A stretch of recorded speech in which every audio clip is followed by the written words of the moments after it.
Hi everyone, thank you, Tanis.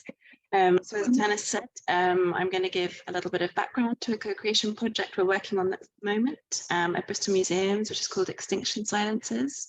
And then I'm really hoping we're going to be joined online, but this is our first tester of the online facility for a discussion with people working on this project. So our engagement officer for the project, Trudgeon, but also the co-director of Rising Arts Agency, who are our key partner in this work, Euella Jackson.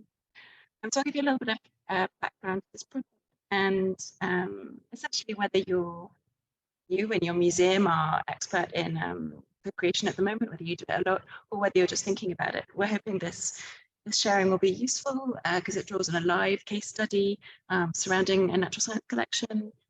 It's an area of practice that is continuing to evolve and develop in our sector. And if done well, it can help museums engage with and serve their communities and stay relevant in these big issues we've been talking about at the conference over the past 2 days, from climate change to social justice. Also really hoping we can connect digitally because the expertise that Ella and Euella bring is really fantastic for us to listen to in this space. So to give you some context, the project we're working on is sited at Bristol Museum Art Gallery, which is one of 5 museums and historic houses that make up Bristol Museums. We have a collection of around 1.5 million natural science collections. The collections were established in 1823, and they've come from the local area, but also globally, and they're heavily entangled in Bristol's history as a port city and all the colonial and imperial histories that brings. We're a local authority collection, I think the largest local authority collection in the UK, and with that brings sort of highs, but also a lot of lows in funding and resource. So Extinction Silences is located in this gallery, which we call the World Wildlife Gallery, which is, as you can see, very historic displays, very traditional displays of taxidermied animals from outside Europe. They're interpreted in a very low-key way, and the interpretation hasn't changed for decades. So in essence, it's also very similar to how they would have originally been presented in the 1800s, just a small text label with a focus on the kind of Western European scientific information. And Extinction Silences is considering the contemporary relevance of this space in to the city of Bristol in the context of the global ecological crisis. And we're particularly focusing on the silences, so the stories, the voices, the colonial context of the institution and the collecting that are not told in this space, and why those matter. So as others have shared, so we're funded by the Esmée Fairbairn Collections Fund, and they have a big focus on social impact collections, but also environmental change. So those things together, really fantastic funders, I would echo that. And that's allowed us to employ a project engagement officer, who's Ella, and also work in partnership with Rising Arts Agency. So we're currently working with Rising and a cohort of 5 or 6 of their underrepresented young artists.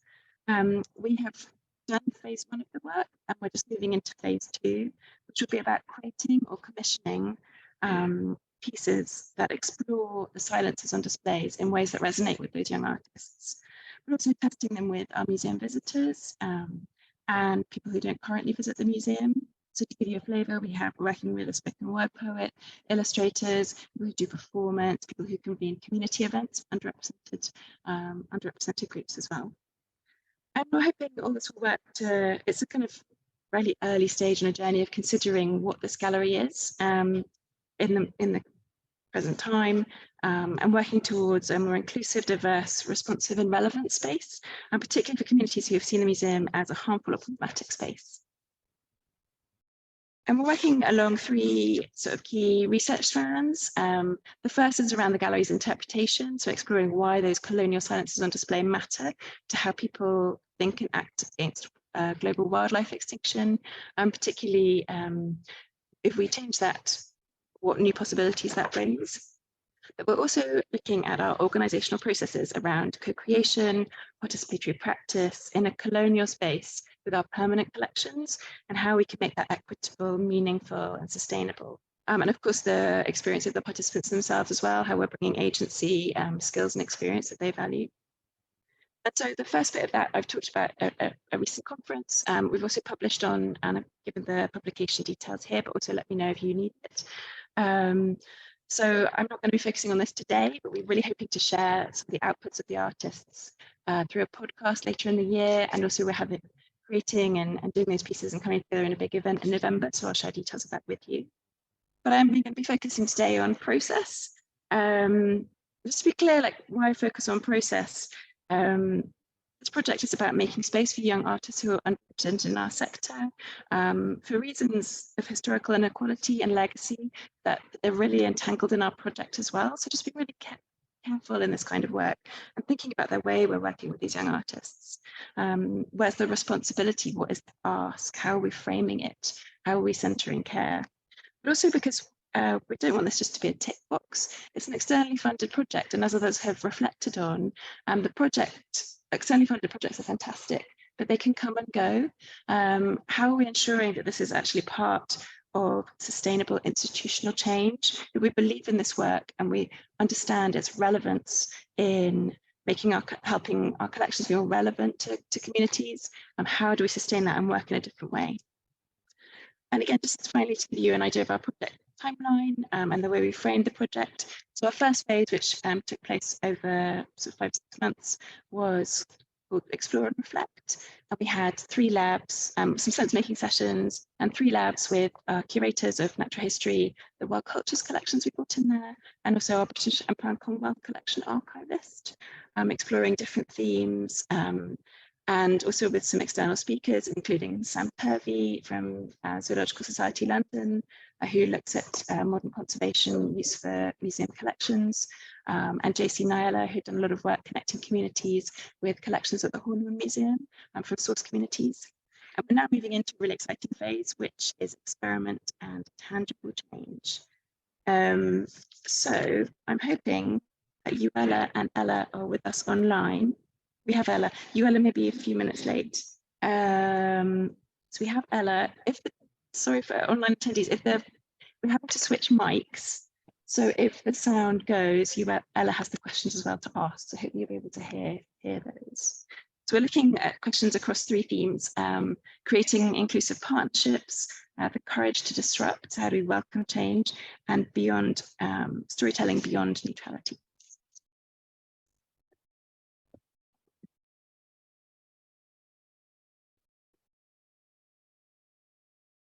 Hello, everyone. Can you hear me? I don't know if you can see me.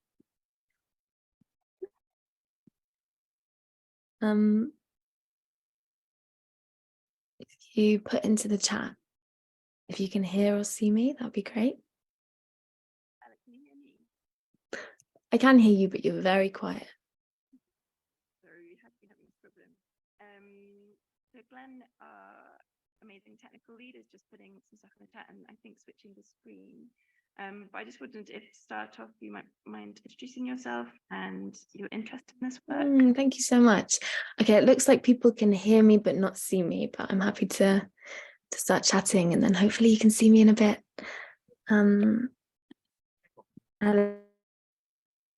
Oh, sorry.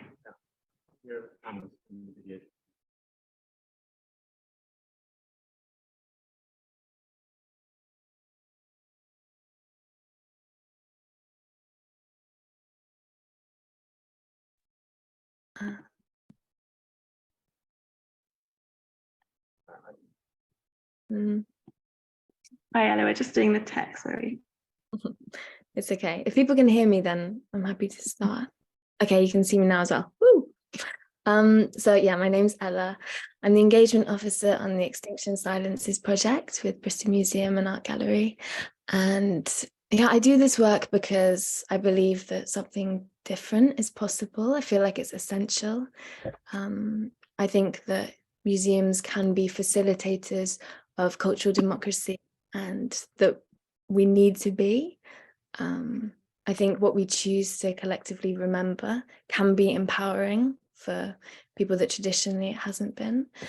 And in the context of the climate crisis and social injustice and environmental racism, I believe museums and the natural sciences have a unique and essential opportunity to be drawing connections between colonial histories and legacy and ecological collapse today.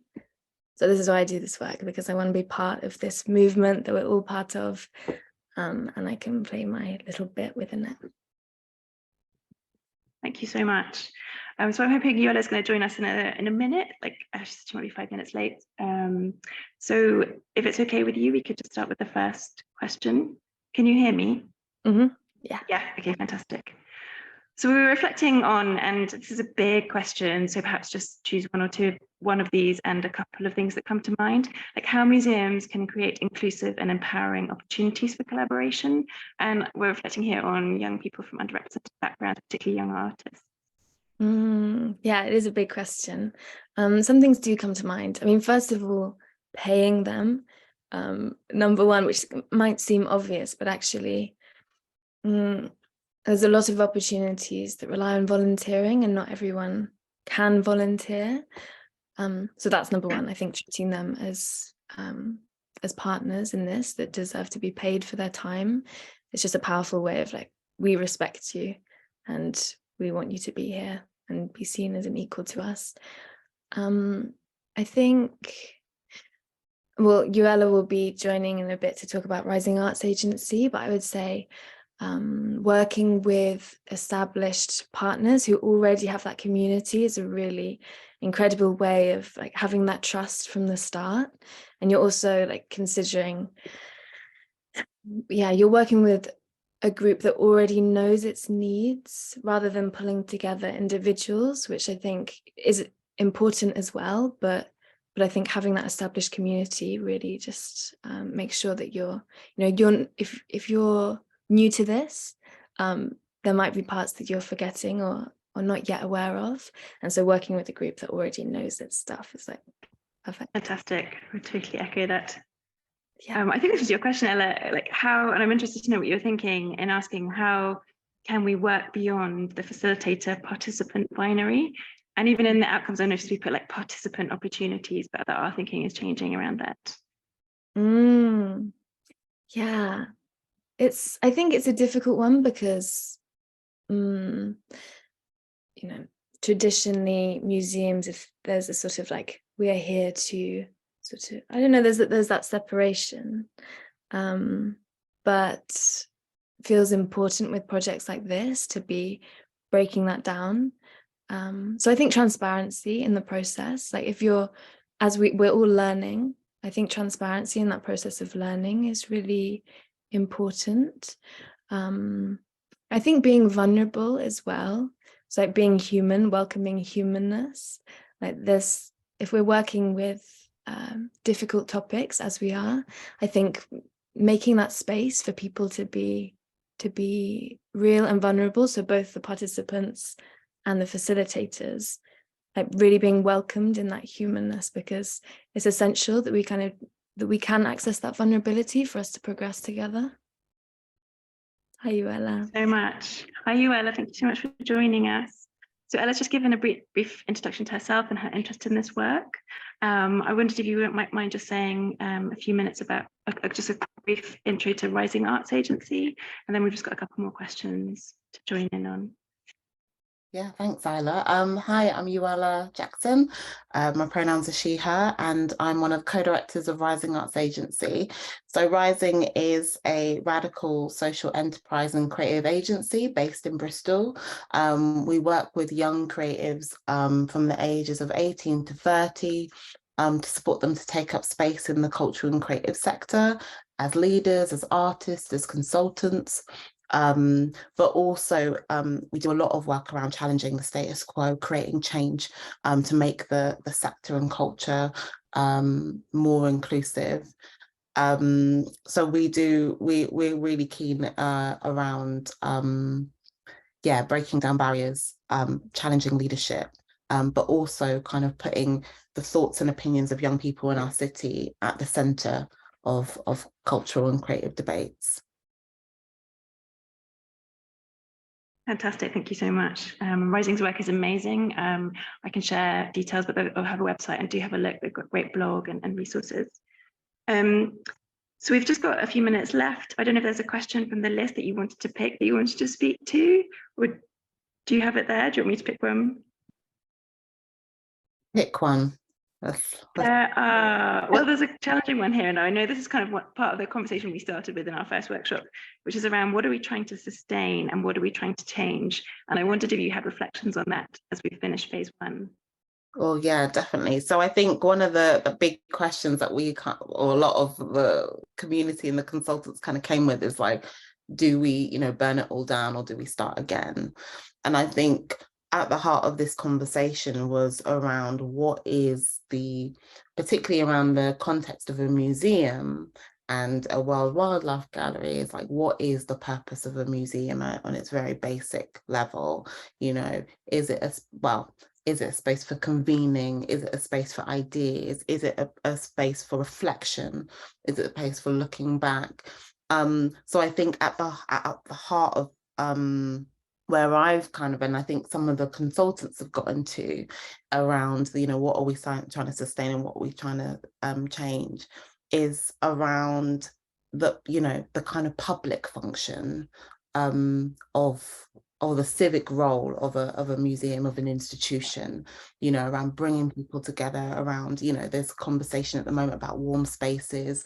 There's conversations around learning, particularly around if you're thinking about the education system and the challenges that they're going through. There's a lot of opportunity that museums and spaces, natural history spaces, can hold in holding those kind of civic roles.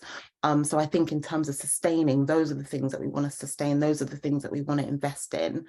But around things that we want to change is around these questions of who is dictating what that role should be, who are telling those stories, and to whom are things being done, those kind of power dynamics and those power relationships that are almost inherent within,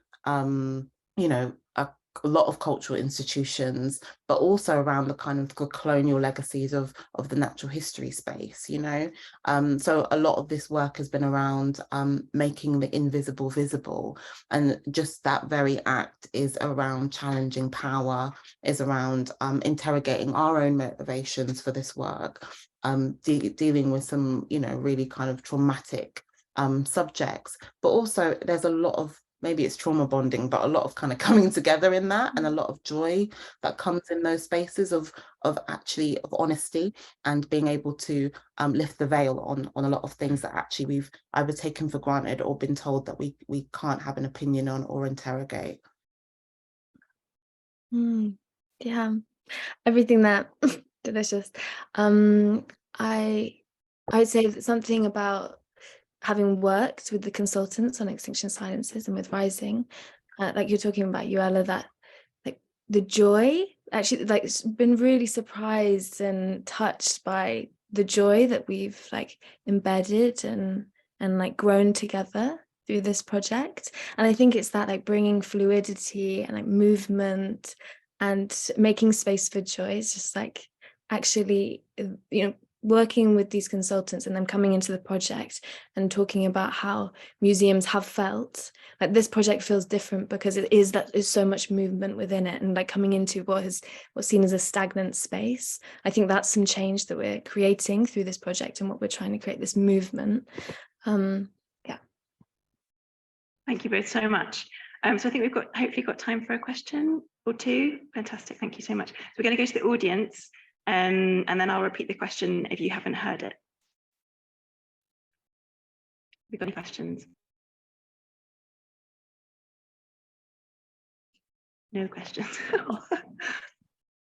We've got one question.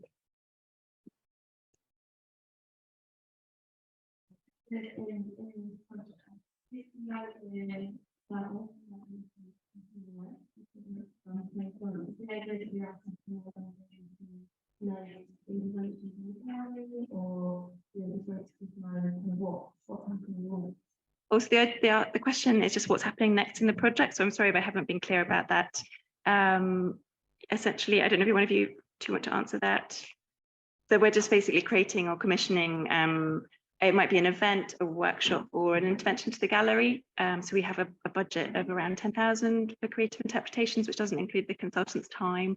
That gives you like an idea of scale. Is there any other questions from the audience?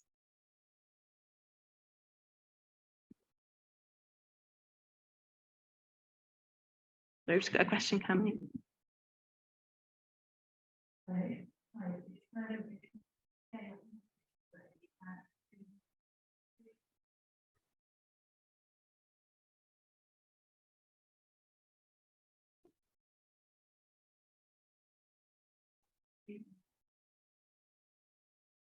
Yeah, that's so relevant to where we are with our project right now. So the question was about bringing people with us who might not be, and I assume you mean maybe, do you mean staff or community?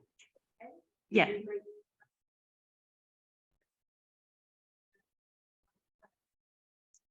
So bringing people with you on the project who may not be in the same place or stage.